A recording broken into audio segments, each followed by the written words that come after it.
ว่ายามนี่บ่ได้ฮ้อนแล้วบ่ธรรมดาอยู่โอ้ปะให้เธอค่อยคนเถอะเมืองบุรพาผู้เก็บโจ๊กงามๆเลยฝนตกแห้งอะไรโอ้ยพี่น้องเพศอาสานะทางลำบากเพื่อสิมาฮอดโอ้ยมีเด้อพี่น้องเด้อเด้อกินข้าวเด้อให้จักใจเด้อใจเด้อถึงสิบ่มากบ่หลายแต่ก็น้ำใจ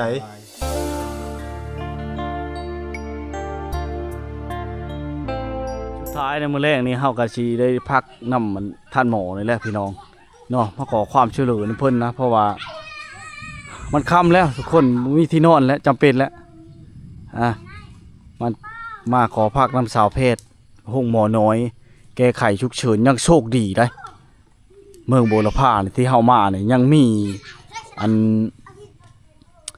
ห้องหมอน้อยแก้ไขฉุกเฉินภายในบ้านทุกคนเลยเนาะบางบ้านก็บ่มีแต่เขตนี้มีเฉยนะทุกคนนะโง่มันเข้ามาเต็มเลยทุกคนเต็มเลยมันเข้ามาเลยทุกคนโง่นะคำแล้วพี่น้องคำแล้วยามกับคำทุกคนเนาะก็จะได้มานอนพักที่ทุ่งนาน้อย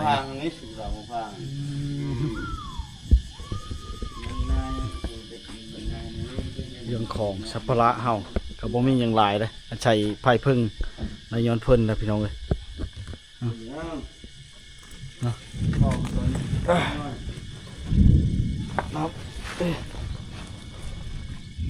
ขอบเจอเด้อจ้าเราคนเคืองมาเลยพี่น้องคุณชาวเพศนะท่านหมอเพิ่นโอ้ยมีนั้นปันเลิกก็ได้นะมันบนนี้หนาวหรือว่ายามนี่บนนี้ร้อนแล้วบ่ธรรมดาอยู่โอ้ปะให้เธอค่อยคนเธอก็ได้ค่อยคนเอาเองก็ได้นะโอ้ยลำบากสาวเพศชาวเพศแล้วมันพี่น้องเลยสาวเพศเป็นบริการนะครับกินเลยมันนี่ขอรบกวนเด้อว่าแต่สาวเพศมันยังบริหูซื้อสาวเพศครับซื้อน้องยังก็ซื้อกล่องมาโอ้กล่องมาสาวกล่องมาสาวเมืองบุรพาผู้เก็บโจ๊กงามๆเลยพี่น้องไว้สาวงามนี่มันรีอยู่ดงอยู่ป่าพี่ได้ มายังความจำเป็นเนาะสองคนพอดีได้เนาะคนละเตียงโทษแต่ว่าอากาศนี่แหละมันจะเอื้อมหน่วยไปเลยว่าอากาศมันเอ้ามีแต่ไข่ประตูอันนี้ได้ย้ายไข่เองดอกน้องไงคือว่าเอากันมีฮ้อนมาพึ่งเย็นเนาะมากันยังเจอคนมีใจดีๆคือน้องเพิ่งมาพี่น้องดีใจบุญเนาะใครจะฮอดที่พักทุกคนเลยฝนตกแห้งอะไรโอ้ยใครจะได้บนพักบนเช่าแต่เพิ่งชาวแพทย์เพิ่งกระใจดีอะไรรอยอมรับประทับใจชาวคำม้วนพี่น้องเลยใจดีดีรอฝนตกแห้งโอ้บักแห้งนะทุกคนเลยครับบางเล่อนี่อันข้าโคไก่พี่น้องวันนี้ก็ได้ไก่นี่เยอะไปเลยนะมาเอาน้ำใส่เลยเนาะใส่เลยให้มันสุกๆก่อนมันจะพาให้สาวเพศโคอบน้ำใส่มาผมเป็นอบผ่านเลยทุกคนแซ่บๆเหมือนกันมาเลยได้ย้อนน้องสาวเพิ่นมาพักนั่งมาเลยเนาะมาพักน้องสาวเพิ่นนะเพิ่นก็จัดแจงอย่างดีโอ้ใจดีเลยพี่น้องเพศอาสานะทางลำบากเพื่อสิมาฮอดบ้านเราอยู่นี่เนาะอยู่ผู้เดียวเลยเนาะอยู่ผู้เดียวเพื่อสิมาฮอดมาถึงสติเล็กไปมาคันฝนตกได้ใช้นั่นเลยใช่นี่นะมาตามทางขับนั้นฝนตกหลายกะมีแต่มันแดดจึงมาเพราะว่ามันตกหลายมันก็มาบ่ได้บริชูเมื่อบ้านประมาณเลยเมื่อเพราะว่าท้ายเดือนได้เมื่อส่งบทสรุปท้ายเดือนละมื้อเดือน1มื้อเท่านึงประมาณ 2-3 มื้อละมาอีกแม่นเปลี่ยนได้อยู่เปลี่ยนไปอยู่นานแล้วแม่นเฮ็ดอาสาเฮ้ยบ่ได้มีเงินเดือนบ่มีเงินเดือนมีแต่ได้กินเป็นเงินยามเนาะแม่นได้กินเป็นเงินยามอดทนมา 7-8 เดือนแล้วพี่น้องที่มาเป็นเพศอาสาจบมาปุ๊บเขาก็เอามาพี่เลยบ่อยู่ห้องหมอ6 เดือนแล้วก็ย้ายขึ้นมาพี่ย้ายมาพี่น้องแม่ไอ้เห็นเจ้าตอนนั้นเจ้าคือบ่จ้อยบัดนี้เดี๋ยวนี้คือจะผอมๆจะจ้อยขึ้นหลายที่บ้านเนาะ เป็นบ่ แม่น นี่ท่านมีแค่คนมาคือจังซี่เนาะเห็นคนในเมืองมาจังซี่ก็สิได้เขาเอิ้นว่าได้พบปะสร้างสรรค์เนาะ แม่น หรือเว้านัวหัวม่วนให้จิตใจนี่มีความสุขหน่อยนึงเนาะ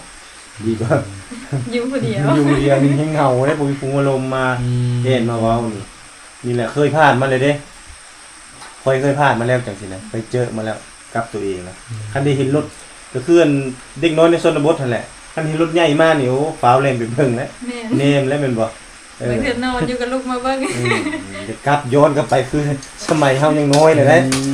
บ่มีฮอดรถสิมาเอาได้นี่เนาะ มั บ่ น มียาก มันยากแหละส่วนหลายบ่อยากมีปานใด บ่ค่อยมีนะแถวนี้นะ คือสิคิดฮอดครอบฮอดโคเนาะว่านะ แม่นคิดฮอด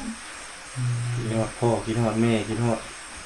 เอื้อยอ้ายน้องนุ่งเลยเนาะ แม่น มาอยู่ไกลพี่น้องก็เป็นผู้หญิงนี่คือว่าอ้ายตั้งใจหลายเทื่อแล้วว่ามาอะไรอยากเจอจูน้องนะอยากสัมภาษณ์เทื่อนี้ถือว่าบ่ผิดหวังเดินทางมานี่หลายเทื่อแล้วมานอนอยู่นี่ตลอดถ้าได้เดินทางมาและครั้งนี้ก็ถือว่าได้เห็น แต่ว่าบ่ได้เห็นสองน้องเห็นน้องหนึง คือหนึงข้าวเวียด แต่เพิ่นก็เก่งสุดเด้อพี่น้องเด้อ เก่งชุดดี เป็นผู้หญิงที่เก่งเนาะที่อยู่คนเดียวนี่ในคิดเบิ่งนี่แต่เฮามานี่แต่เฮาก็ยังสองคนก็ยังอุ่นเนาะ โอ้ นี่ ย คนเดียว ใจ โอ้ นะ ยเนาะ บ้านเพิ่นมีเพียงแต่6หลังคา หกหลังคาเฮือน แม่น6 7ทางสุขศาลา อยู่กลางป่า เจ็ ก ด ลาง เป็น ด ทุ ง กชนลาชายฮิต กะโบราณก็มีจักสองคนเนาะอยู่นำหรือว่ามีไทบ้านนะเนาะนี่ผู้ชายผู้สาวนี่ก็บ่มีเลยเนาะพอได้เป็นหมู่เนาะ ก็จะไปหาเงินมาแล้วไปติดเลี้ยงมาแล้ว เนี่ยแล้วเฮาก็ออกมาชนบทผู้ในเมืองออกมาชนบทเขาไปชนบทเข้าไปหาในเมืองนี่ แต่นั้นได้พี่น้องสุกหรือบ่ใกล้แล้วบ่นี่โอ้ใกล้แล้วเอาน้ำใส่ได้เลยบาดนี่ ซึ่ง ชาวกองมาสาวโสดนี่ทุกคนเด้อมาสู้ชีวิตเพิ่นก็มีแม่นง่าย ถามแล้วบ่ว่าโสดนั่น โสดบ่ โสด ยังบ่ทันมีสู้มีแฟนเนาะ ยัง ยังโสดอยู่พี่น้องโอ้ยเนาะใจอีกตัวมันนะ นอนผู้เดียวระวังกาแฟจะล็อกเป็นล็อกแล้วยังคืนนี่เนาะว่าขออนุญาตปวดเบาอย่างนี้มีกล้าลงเลยแล้วเนาะ มือเสาอดก่อน อดเลยเนาะ โบสก็จะเป็นแล้วเนาะ จำเป็นเลยยานเลย เราขออนุญาตนั่นก็มีแต่ซื้อกระถูซื้ออย่างขึ้นมาเอาอยู่เทั้ง นั่ นั้น น แห แห ละ ละ สบาย ผู้ อัน เดี อ ยว ยู่สอง ลูก ค ผู้ น เดียว เลยอาศัยปุ๊บเดี๋ยวไป โอ้ยคำมันเนาะเป็นเขาเป็นผู้ชายเขายังระแวงเลยที่ระแวงเกิดแต่อันนี่เพิ่นเป็นผู้หญิงเพิ่นอยู่ได้ชนิดถือว่าเก่งนะพี่น้องเก่งสุดน้องสาวคนนี้แต่เขาก็บ่ได้มีสัมมาฝากมาตอนเพิ่นเลยเนาะ นี่เรา ขนมคนนี้ก็บ่ได้ซื้อมา เป็นยัง ฝากท้องนำได้มันนี่ได้เนาะขอพักขอเศร้ากับน้องสาวเพิ่นเจ้าก็ดีใจอยู่ว่าจูอ้ายมามีหมู่มีคู่นี่ ดีใจ ดีก็อยู่ผู้เดียวอยู่ผู้เดียวมันบ่ม่วนบ่มีผู้เว้านำ บ่บ่มีผู้ลมเนาะ แม่ มีผู้ลมบ่มีผู้แอนเอ้าบัดเคลื่อนจูอ้ายขี่รถจอดอยู่ทางหน้าเจ้าบ่สงสัยว่ารถเธอคิดอยู่บ่แม่นรถอ้าย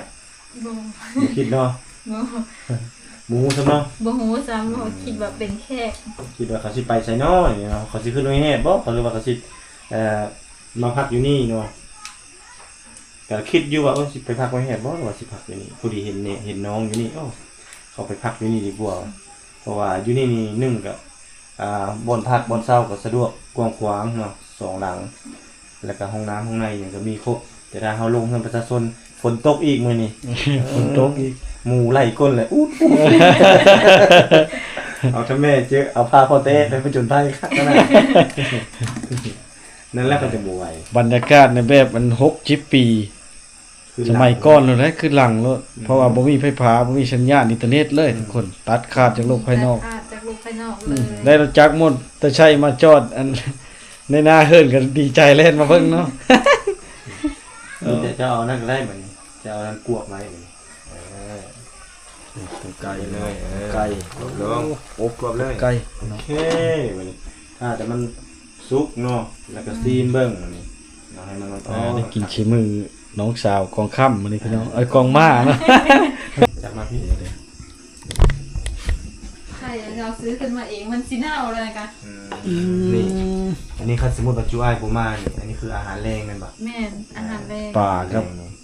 สิมีปลาเนาะ มีไข่ ปลา ต้ม กับไข่นี่ก็คือซื้อมาอีกในเมือง ซื้อเหลือแตก ไข่ตลาดเนาะนี่เนาะ แม่น เรือมันแตกบ่นี่ เหลือมันแตก เอามาทำทางแตกหมดเฮ็ดอะไรใส่กระต้ารถบ่ บ่อัน พายกระเป๋า อันนั้นใส่กระเป๋ามา โอ้แต่ว่าบ่มีหยังห้องเนาะมันก็ เอา แทก เอาเสื้อห่อแล้ว แต่มันยังแตกอยู่ มันกระทบกันได้คือจังซี่เด้อเนาะ แม่ ทางมันยากนะมันนี่อันนี้คืออาหารเนาะถ้ามื้อใดโชคดีโชคหมานเนาะชาวบ้านเพิ่นก็แบ่งมาให้มีปูปลาก็จังซี่แหละเนาะน้องสาวเพิ่นก็ไว้กินในแต่ละมื้อแต่ละวันบางเทื่อเขาเจ้าไปหาก้านกลางคืนได้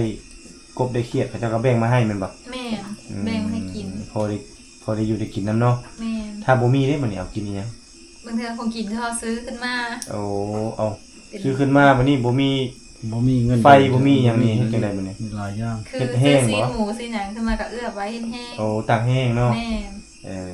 พี่น้องตากแห้งไว้กินเนาะเฮ็ดแห้ง บางเทื่อก็เฮ็ดแห้งป่ามาแต่เฮือน ต้องเฮ็ดแห้งอย่างเดียวเนาะ แม่ คันว่าเปียกเนี่ยมันถือว่าได้กินแต่คาบเดียว แม่น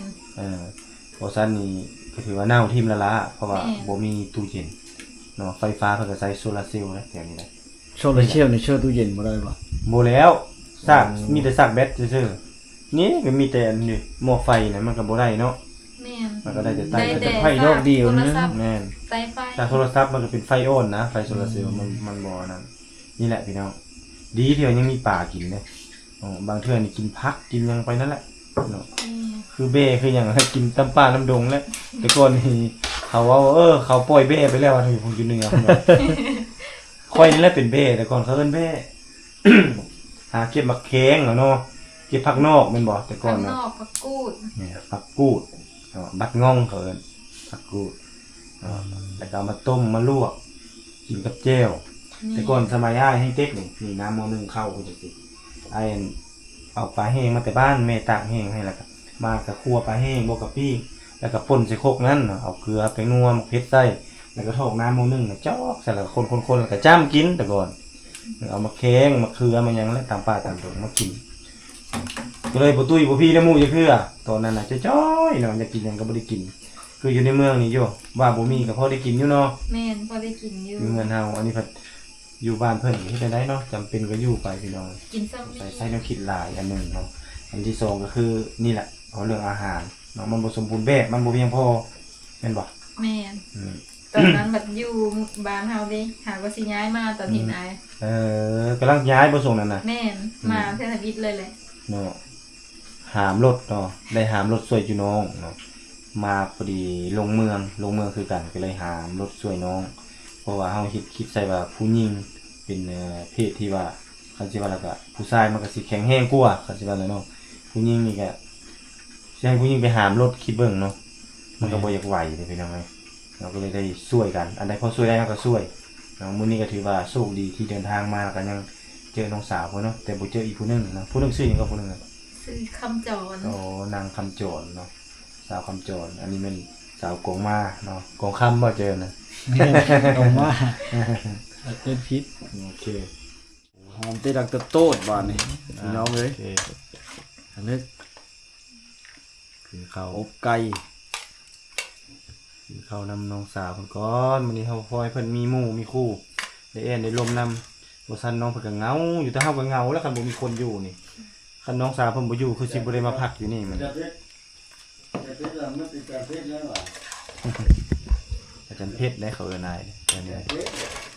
เขาเอิ้นอาจารย์เพชรเขาเอิ้นบ่แม่นได้อาจารย์ตุ๊กเนี่ยเขาบ่เอิ้น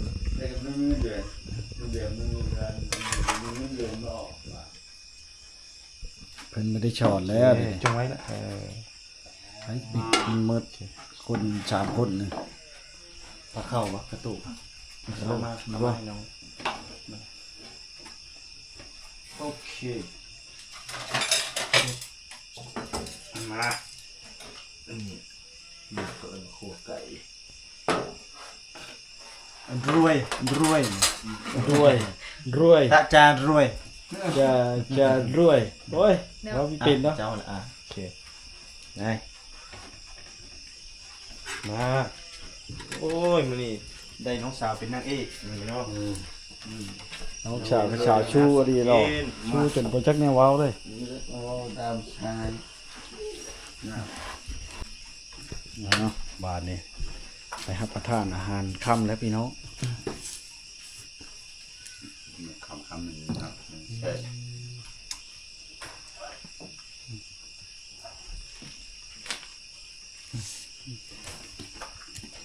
มาเด้อมากินข้าว เข้าใจ ขอบใจ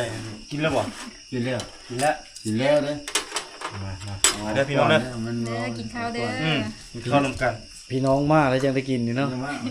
แล้ว ไม่ปอกไม่เกลีย นี่แหละพี่น้องเลยความน้ำใจดีของชาวแล้วก็คือเพิ่งก็เคยอยู่ในเมืองมาอยู่ในชนบทที่แบบ60 ปีก่อน โมตุ้มกันเนาะอันนี้อุทัยนึงลาวไหน เป็นตะแช่บเลยเนาะ เป็นยัง แซ่บ แซ่บแซ่บ อร่อยฝีมือ เลย คิดเห็นใจนะ เอา เห็นนั้นความลำบากความทุกข์ยากของ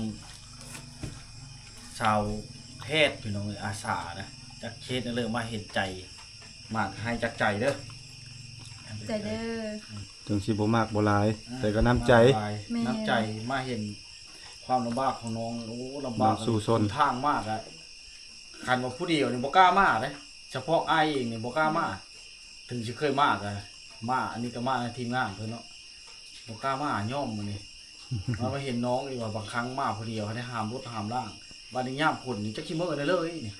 ถ้าตรงยามฝนอันนี้มันกำลังจะฮอดนี่ แม่นฝนหลายแล้วก็ได้อยู่ โอ้ น้ำแห้งน้ำลงพอถึงในเมื่อ ยอมรับบ่ดี นี่ ชูขนาดนะทุกคนฝากเป็นกำลังใจให้น้อง อันชาวกองมาเนาะเพิ่นก็มาเฮ็ดเวียกอยู่พี่กระแปดเดินแล้วนะอาสาอีกทุกคน ถือว่าสู้ขนาดสู้ใจผู้หญิงผู้หนึงที่แข็งแกร่งเนาะคือเห็นนั่นแหละทุกคนเนี่ยเอาละ